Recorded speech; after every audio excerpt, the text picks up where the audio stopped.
Assalamualaikum warahmatullahi wabarakatuh.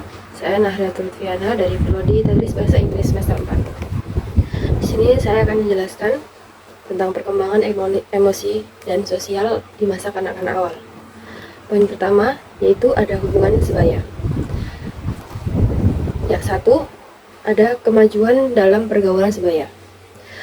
Perkembangan sosial bermula dari aktivitas non-sosial.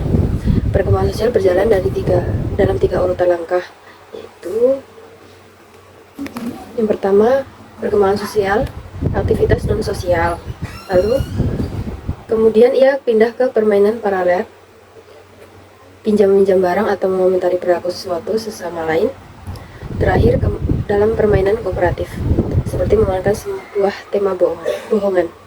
Lalu yang kedua ada persahabatan awal. Anak usia 4 dan 7 tahun menganggap persahabatan sebagai permainan yang menyenangkan dan berbagi mainan. Meski demikian, persahabatan belum memiliki kualitas jangka panjang yang dilandaskan pada rasa saling percaya. Lalu yang ketiga, ada pengaruh orang tua bagi hubungan sebaya awal. Pengaruh secara langsung dalam memberikan keselamatan bermain, orang tua memperhatikan pada anak-anak bagaimana seharusnya mereka memulai kontak pertama dengan teman sebaya.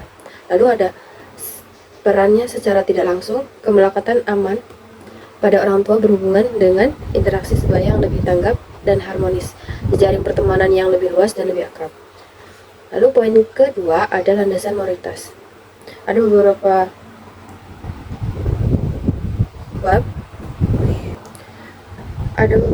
bagian, yaitu yang pertama perspektif psikoanalisis, berfokus pada bagaimana anak-anak memperoleh standar mapan yang ditetapkan oleh orang dewasa.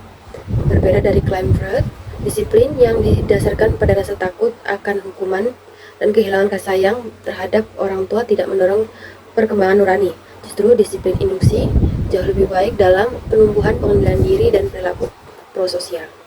Lalu yang kedua ada teori belajar sosial. Di sini menggunakan pentingnya pemodelan.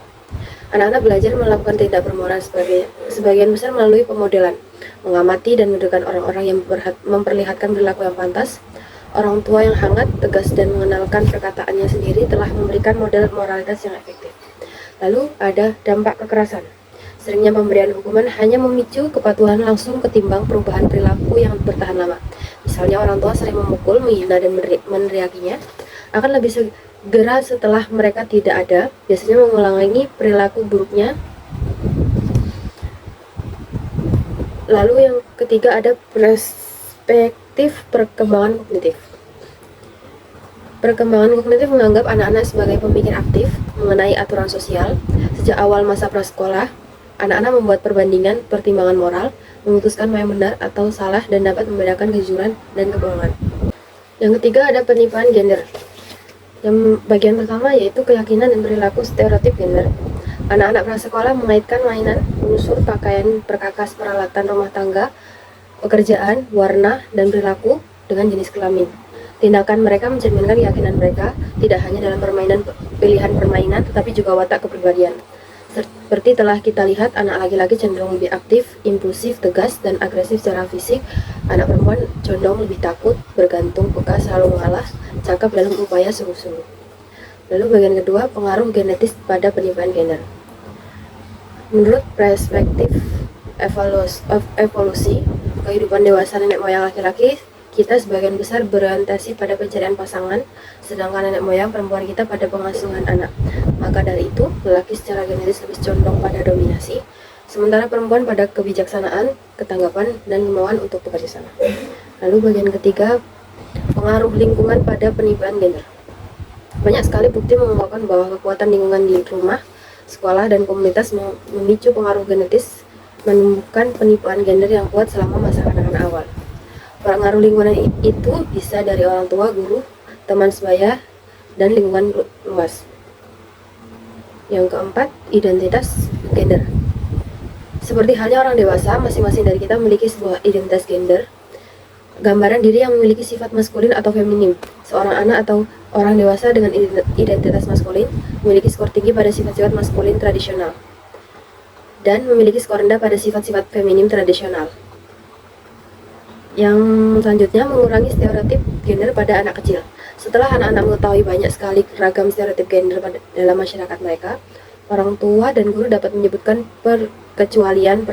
Misalnya, mereka dapat mengajak anak-anak untuk melihat laki-laki dan perempuan mengejar karir non-tradisional dan menjelaskan bahwa minat dan keterampilanlah bukan jenis kelamin yang seharusnya menentukan pekerjaan seseorang. Lalu, yang keempat ada pengasuhan. Poin keempat ada pengasuhan dan perkembangan emosional dan sosial. Bagian pertama, gaya pengasuhan. Mengungkapkan 3 ciri yang secara konsisten membedakan gaya pengasuhan dari yang tidak efektif, penerimaan dan keterlibatan, kendali dan pemberian otonomi. Pengasuhan otoritatif. Mereka membangun hubungan orang tua anak yang menyenangkan dan memuaskan, yang membuat si anak merasa terikat erat pada saat yang sama. Orang tua otoritatif menjalankan kendali tegas dan sewajarnya. Mereka memerintahkan perilaku matang, memberikan alasan bagi pengecualian yang mereka berikan, dan menggunakan disiplin sebagai masa pembelajaran, agar si anak bisa mengatur dirinya. Terakhir, orang tua otoritatif secara bertahap memberikan otonomi yang sepantasnya dan memberikan si anak mengambil keputusan sendiri dalam bidang yang dikuasainya.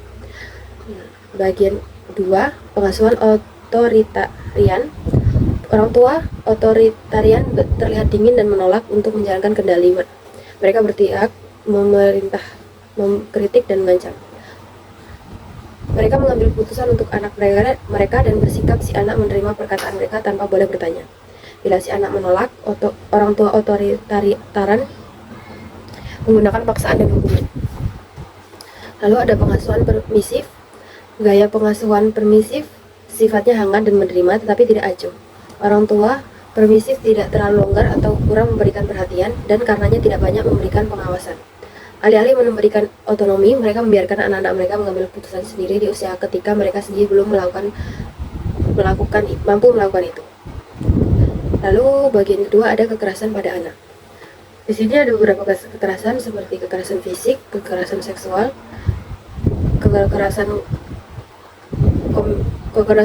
ada kekerasan emosional dan pengabaian.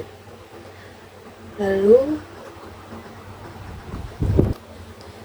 cukup sekian dari yang saya sampaikan, kurang lebihnya mohon maaf. Saya Airi, wassalamualaikum warahmatullahi wabarakatuh.